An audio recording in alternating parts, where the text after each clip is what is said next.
Good morning students. Last video में हमने question paper के एमसीक्यू क्वेश्चंस डिस्कस किए थे और अब इस वीडियो में मैं इसी क्वेश्चन पेपर के जो शॉर्ट आंसर्स हैं उनको डिस्कस कर रही हूँ। तो आइए स्टार्ट करते हैं। सेक्शन सी जो है वो शॉर्ट आंसर्स का है, तो उसे स्टार्ट करते हैं। तो क्वेश्चन नंबर 20th का ए पार्ट ये है, broadly 90% of the world population lives in about 10% of its land area. Examine the statement in context of patterns of population distribution in the world. यानी कि मोटे तौर पर विश्व की जनसंख्या का 90% इसके 10% स्थल भाग में निवास करता है। विश्व की जनसंख्या वितरण प्रारूप के संदर्भ में इस कथन की परख कीजिए। तो ये 3 मार्क्स का क्वेश्चन है। तो इसका आंसर हम इस तरह से देंगे, इसमें कि हम पूरे विश्व का जो पॉपुलेशन पैटर्न है कि कहाँ जनसंख्या जो है अधिक है, कहाँ कम है, तो उसका एक मतलब एक फीचर हम आंसर में देंगे। तो इसके आंसर में हम पॉइंट वाइज जो है इस तरह से देंगे कि pattern of population distribution in the world.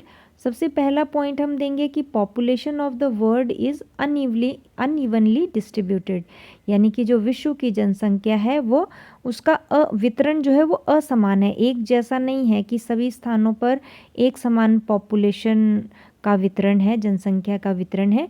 कहीं पे जनसंख्या बहुत ही सघन है और कहीं पे बहुत ही विरल है, और विश्व के कुछ भाग ऐसे भी हैं जो कि जन शून्य हैं। ठीक है, तो फर्स्ट पॉइंट ये हो गया।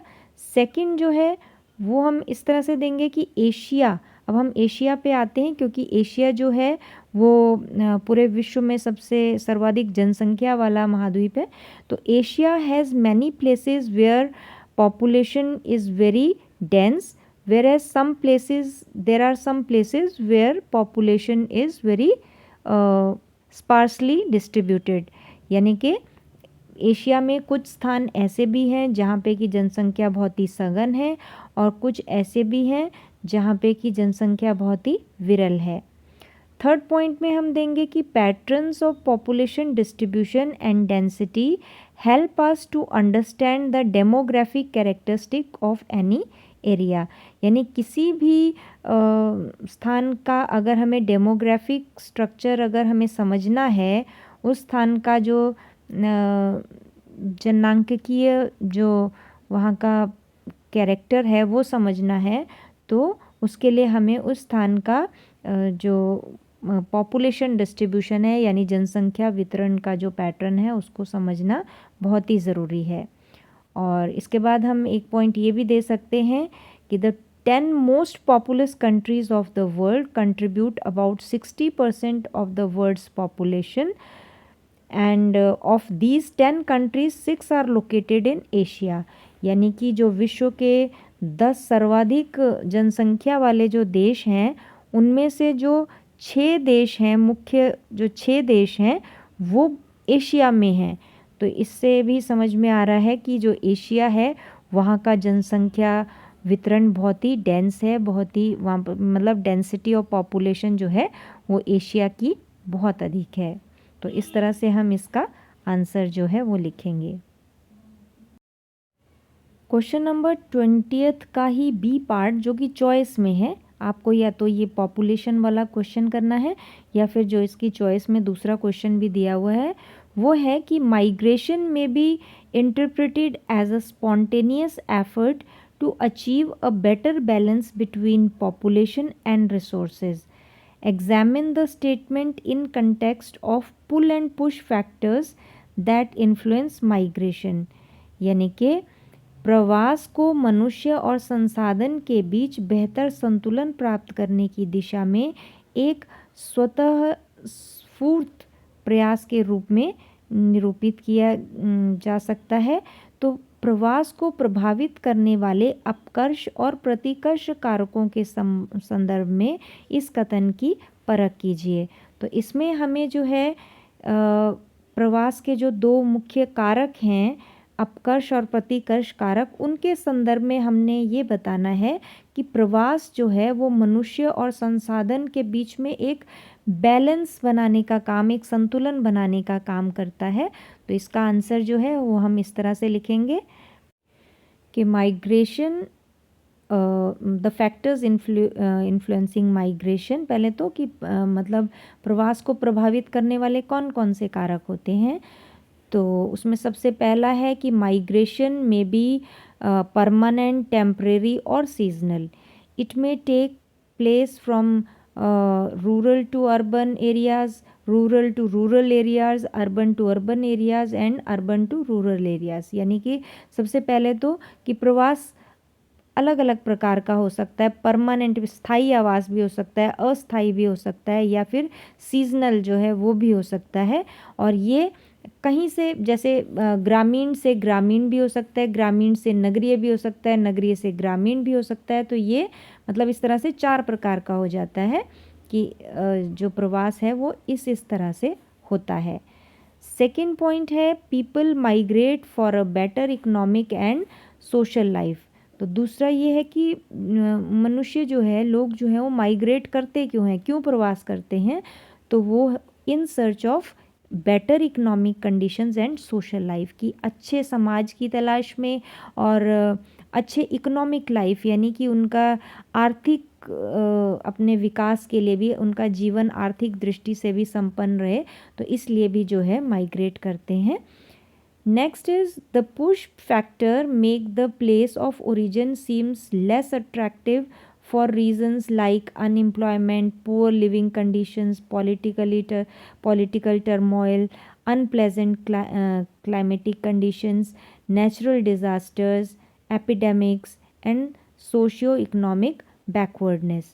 यानी कि अब यहाँ पे क्योंकि क्वेश्चन में दिया हुआ था कि पुश एंड पुल फैक्टर के कंटेक्स्ट में हमें इसको आंसर को लिखना है, तो यहाँ पे हम देंगे कि जो पुश फैक्टर होता है, तो पुश फैक्टर यानी कि प्रतिकर्ष कारक। तो प्रतिकर्ष कारक जो है वो जो है मनुष्य को उसका जो मूल स्थान है उसको अनअट्रैक्टिव बना देता है उसके लिए, मतलब उसको अपने मूल स्थान के लिए कोई भी आकर्षण नहीं रह जाता है। और उसके कई सारे कारण होते हैं, जैसे कि बेरोज़गारी है, या फिर लो स्टैंडर्ड ऑफ लिविंग है, पुअर कंडीशंस हैं, या फिर वहाँ की मतलब भौगोलिक परिस्थितियाँ ऐसी हैं, या प्राकृतिक आपदा वाला क्षेत्र है। तो ऐसे बहुत से जो कारण हैं वो पुश फैक्टर हो सकते हैं, यानी कि प्रतिकर्ष कारक हो सकते हैं।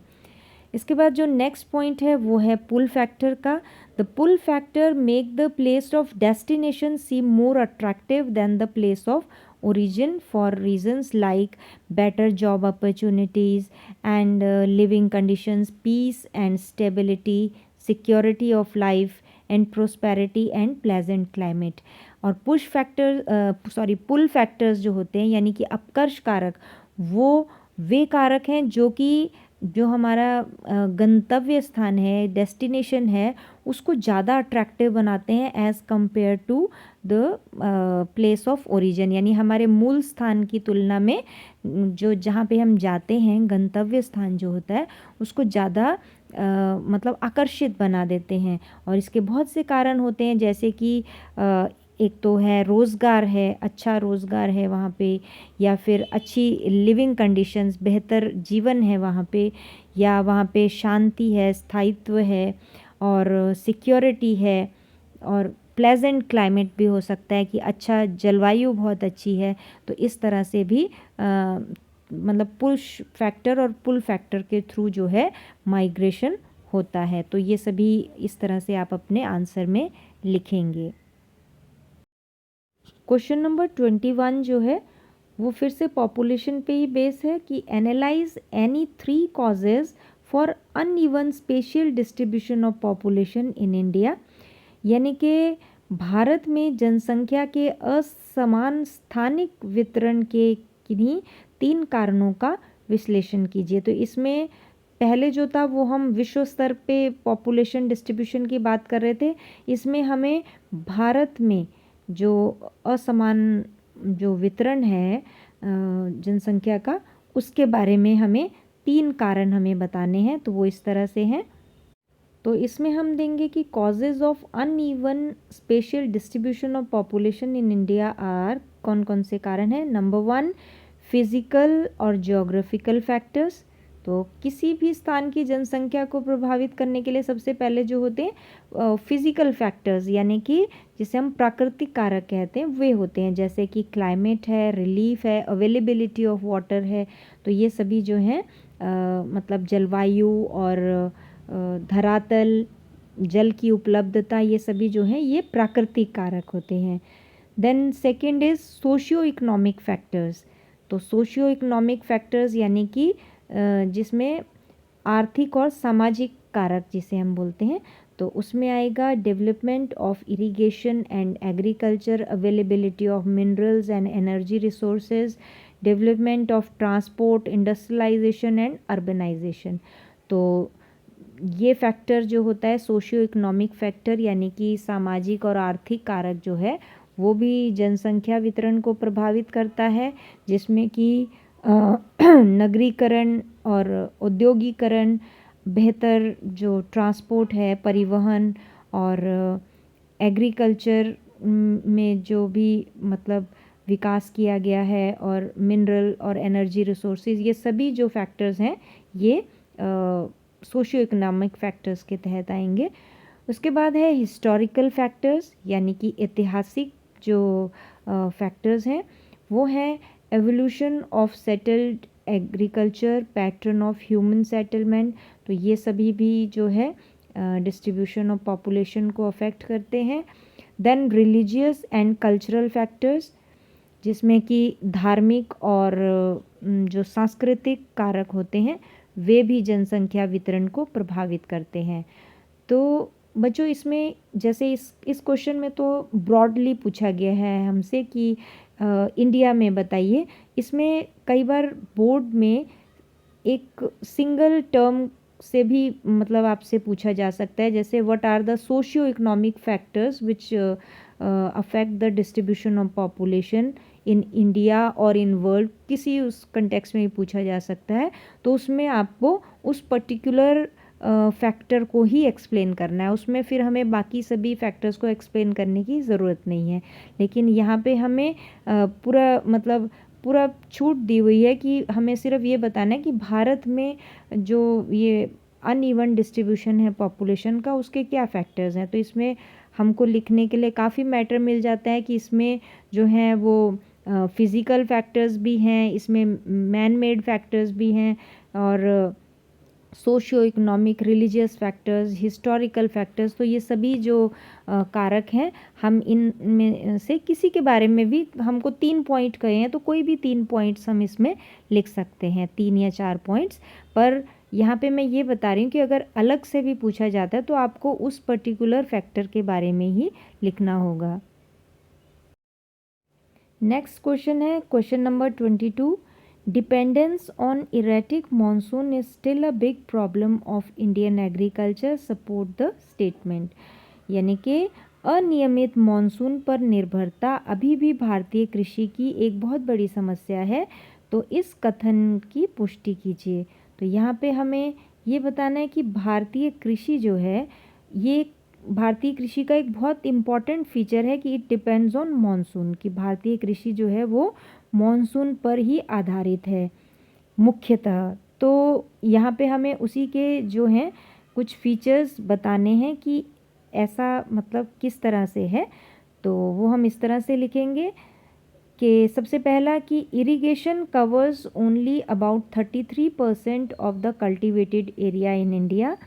The crop production is in rest of the cultivated land directly depends on the rain. यानी कि भारत में सिर्फ 33% ऐसा क्षेत्र है जो कि कल्टिवेटेड क्षेत्र जो कि इरिगेशन के अंडर आता है, जहाँ पे कि अदर मीन्स का मतलब है कि कैनाल इरिगेशन हो सकता है, टैंक इरिगेशन हो सकता है, और भी जितने भी प्रकार के इरिगेशन है वो वहाँ पे किए जा सकते हैं अदर देन रेन्स, है ना।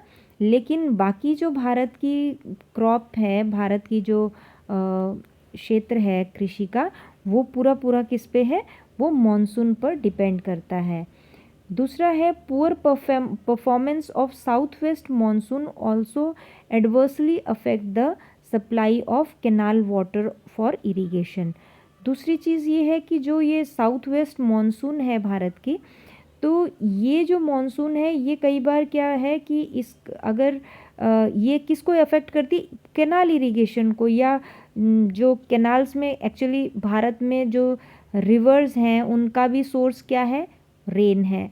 तो जब रेनफॉल अगर अफेक्ट मतलब कम होगी तो क्या होगा, नदियों में पानी भी कम होगा, जल स्तर कम हो जाएगा, तो उससे कैनाल इरिगेशन भी प्रॉपरली नहीं हो पाती है। Next is rainfall in drought prone areas is too meagre and highly unreliable. और जो ड्राउट प्रोन एरियाज़ हैं, हमारे सूखाग्रस्त जो क्षेत्र हैं, वहाँ पर वर्षा इतनी कम या ना के बराबर होती है और बिल्कुल भी रिलायबल नहीं है कि वहाँ पे वर्षा होगी कि नहीं होगी। बजाय और क्षेत्रों में जैसे बारिश हो भी रही है, तो उस क्षेत्र में होगी नहीं होगी, कितनी कम होगी, ये कहा नहीं जा सकता। ये टोटली क्या है, अनरिलायबल है, मतलब इस पे भरोसा नहीं किया जा सकता है। Next is areas receiving high annual rainfall experience considerable fluctuations. और जहाँ पे मतलब जिन एरियाज़ में एनुअल रेनफॉल हाई भी है, वहाँ पे भी क्या है, कई कई फ्लक्चुएशंस देखी गई हैं। कभी वर्षा बहुत ज़्यादा है, कभी वर्षा जितनी होती थी उससे थोड़ा कम है। तो इसलिए ये जो मतलब that's why it is called erratic monsoon, है ना। और इरेटिक मॉनसून में कॉज फ्लड और ड्राउट। और ये जो मॉनसून है ये क्या है, कभी ये फ्लड आ जाता है, कभी ड्राउट, यानी जब वर्षा बहुत ज़रूरत से ज़्यादा हो जाती है, बहुत ही ज़्यादा हो जाती है तो बाढ़ आ जाती है, और नहीं तो क्या हो जाता है, मैक्सिमम एरियाज़ जो होते हैं वो सूखाग्रस्त हो जाते हैं। तो ये जो है, ये सभी जो है ये इंडियन एग्रीकल्चर के मेन फीचर्स भी हैं कि भारतीय कृषि जो है वो मॉनसून पर निर्भर करती है। और मॉनसून क्या है, टोटली अनरिलायबल है, मतलब वो कितनी वर्षा करेगी इस साल, अच्छी होगी वर्षा कि नहीं होगी, ये सब जो है ये पहले से प्रिडिक्शन बहुत ही मतलब हम एक्यूरेट प्रिडिक्शन नहीं कर सकते हैं इसका। तो इस तरह से हम पॉइंट वाइज अपने आंसर में लिखेंगे।